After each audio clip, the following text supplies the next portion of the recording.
E io sarei addirittura d'arrivo. Se c'è qualcun altro vorrei chiedere ai relatori se hanno voglia di chiudere, di dire qualcosa. No, Janet? Ok? No, I don't want to force it. That's okay. We've talked around many different issues, and it's been a very interesting collection of impressions that I've gained from the Italian experience. I think I go with something that Serena said about the importance of what I think she was saying anyway, which was the importance of problem-focused evaluation as an approach rather than program-focused. Mm-hmm. Because it's too easy, I think, so many times for program-focused evaluations to almost be self-fulfilling. You know, how is the program doing? Oh, the program's doing fine.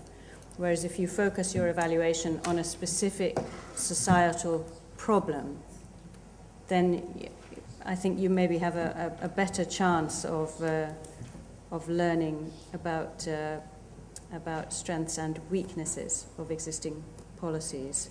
And it also gets you out of this issue about timing, because, you know, we know with the rural development programs, the midterm evaluation is such a difficult thing to do because you're being asked to talk about impact, and at that stage you have so little impact to measure.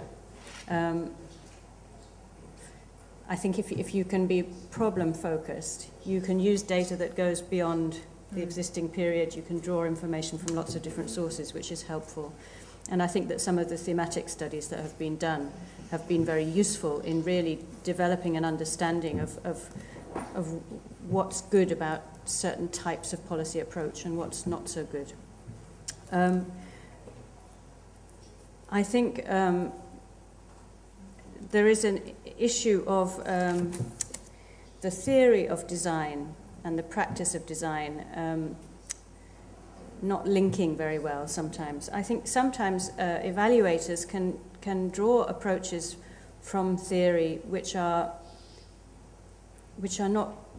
not realistic. You made your reference to realistic evaluation and the call for realistic evaluation. A comment was made about, you know, we should involve evaluators at the beginning in setting the targets that we have or the objectives that we have for programs, because we have to make sure they're measurable. But I think so often in the real world, our objectives are not easy to measure. And we should guard against the idea that if we have goals which are difficult to measure, that we should actually get rid of those goals, and we should be looking for goals that are measurable. Because then you get a silly process where the evaluation is driving, you know, the kind of technical issues are driving the policy, which is not a good way to go. We need to try to use policy to meet society's needs. And it is important to think about measurability, but it should not be such that we end up saying, as I've seen in my own country, people in administration saying, no, we can't pursue this goal because we can't measure it. I think all that shows is that our measurement approaches are not sophisticated enough. It's not a reason for not pursuing those goals. So just a comment on that. But thank you very much. Thank you. Thank you.